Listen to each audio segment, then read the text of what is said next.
আসসালামু আলাইকুম ওয়া রাহমাতুল্লাহি ওয়া বারাকাতুহু। রহমতের বাণী, মাগফিরাতের পয়গাম আর নাজাতের সুসংবাদ নিয়ে আমাদের কাছে রমাদানুল কারীম। আলহামদুলিল্লাহ, গোটা রমাদানুল কারীম জুড়ে আমি একটি প্রতিপাদ্য বিষয় নিয়ে আপনাদের সাথে রয়েছি, সেটা হচ্ছে আজকের তারাবি শিক্ষা।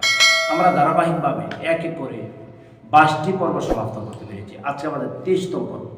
আজকে তারাবিতে হাফিজুল কোরআন তেলাওয়াত করবেন 26 নম্বর পারা, অর্থাৎ 26 নম্বর পারার প্রথম নম্বর পৃষ্ঠা থেকে 20 নম্বর পৃষ্ঠা পর্যন্ত। আজকে পারার মধ্যে গুরুত্বপূর্ণ কয়েকটি সূরা রয়েছে।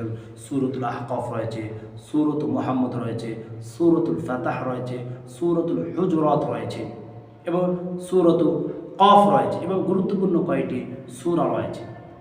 সেই সূরাগুলোর মধ্যে প্রথম যে সূরা নিয়ে হাফিজুল কোরআন তেলাওয়াত শুরু করেন সেটা হচ্ছে সূরাতুল আহকাফ। সূরাতুল আহকাফের শুরুতে আল্লাহ তাআলা এইভাবে বলেন, হামিম তানজিলুল কিতাব মিনাল্লাহিল আজিজিল হাকিম। হামিম এটাকে বলা হয় বিচ্ছিন্নময় শব্দ, যেটাকে বলা হয় হুরুফে মুকাত্তাআত। এগুলো তো কেবলমাত্র আল্লাহ তাআলাই ভালো জানেন। রাইসুল মুফাসসিরিন হযরত আব্দুল্লাহ আব্বাস বলেছেন, আল্লাহু আ'লামু বিমুরাদি বিহিম।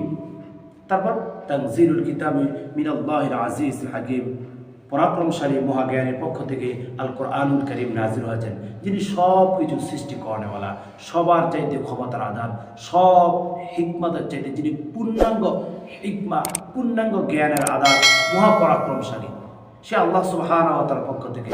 তানজিলুল কিতাবি মিনাল্লাহিল আজিজিল হাকিম, সে আল্লাহ তাআলার পক্ষ থেকে আল কোরআনুল কারীম নাজিল হয়েছে। তারপর আজকে পারার মধ্যে হাফিজুল কোরআন তেলাওয়াত করবেন সূরাতুল আহকাফের 15 নম্বর আয়াতে রয়েছে। আল্লাহ তাআলা বলেন, ওয়া ওয়াসাইনাল ইনসানা বিওয়ালিদাইহি ইহসানা। আল্লাহ তাআলা পিতামাতা সম্পর্কে বলেছেন, পিতামাতা যেই কষ্ট করেছেন, যেই দুঃখ করেছেন, যেই কষ্ট পেয়েছেন একটা বাচ্চা প্রসবের সময়, গোটা ইতিহাস আল্লাহ তাআলা 15 নম্বর আয়াতে কারিমের মধ্যে তুলে ধরেছেন। আমরা যদি কোরআনুল কারীমের অর্থ সহ যদি পড়ার চেষ্টা করি তাহলে আমরা বুঝতে পারবো। আল্লাহ তাআলা নসিহা করেছেন, আল্লাহ তাআলা উপদেশ দিয়েছেন, ওয়াসাইনাল ইনসানা বিওয়ালিদাইহি ইহসানা হামালাতহু উম্মুহু কুরহা ওয়া ওয়াদাআতহু কুরহা। এবং আল্লাহ তাআলা কয়েকটি উপদেশ দিয়েছেন, আমরা কোরআনুল কারীমের অর্থ সহ পড়ে বোঝার চেষ্টা করব। তারপর আল্লাহ তাআলা মুত্তাকিনদের সাথে ওয়াদা করেছেন, মুত্তাকিনদেরকে আল্লাহ তাআলা জান্নাত দেবেন। সুবহানাল্লাহ। আর জান্নাতের মধ্যে আল্লাহ তাআলা কত নাজ নেয়ামত দেবেন, অসংখ্য অগণিত নাজ নেয়ামত দেবেন। তার মধ্যে থেকে কয়েকটি নাজ নেয়ামতের কথা আল্লাহ তাআলা এই সূরাতুল আহকাফের 15 নম্বর আয়াতের মধ্যে আল্লাহ তাআলা ঘোষণা করেছেন, মাসালুল জান্নাতিল্লাতী উইদাল মুত্তাকুন ফিহা আনহারুম মিন মাইন গায়্যাসিন ওয়া আনহারুম মিন লাবানিন লাম ইয়াতাগায়্যার তা'মু আল আখির আয়া। এখানে আল্লাহ তাআলা কয়েকটি জান্নাতীদেরকে গিফট দেবেন, হাদিয়া দেবেন, খাদ্য, ফল মূল আল্লাহ তাআলা খাওয়াবেন, সে কথাগুলো আল্লাহ তাআলা তুলে ধরেছেন। আমাদের হাতের সময় একেবারে সংক্ষিপ্ত হওয়ার কারণে আমরা আর কথা দীর্ঘায়িত করতে পারছি না।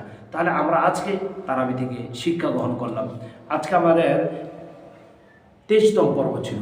আল্লাহ তাআলা আমাদেরকে যে তৌফিক দান করে আগামীতে আমরা 24তম পর্ব নিয়ে কথা বলবো। আমাদের প্রতিটি প্রোগ্রাম আপনারা দেখেন, আমি দৃঢ় বিশ্বাসের সহিত করি আমাদের প্রোগ্রামগুলো যদি দেখেন এবং যদি অনুধাবন করেন তাহলে এই সংক্ষিপ্ত প্রোগ্রামগুলোর মাধ্যমে আপনি কোরআনুল কারীমের নির্যাস আপনার ভিতরে লালিত করতে পারবেন। আল্লাহ তাআলা আমাদের সবাইকে 24তম পর্ব দেখার সুযোগ করে দিন। সেই পর্ব দেখার আমন্ত্রণ জানিয়ে এখানে বিদায় নিচ্ছি। আসসালামু আলাইকুম ওয়া রাহমাতুল্লাহি ওয়া বারাকাতুহু।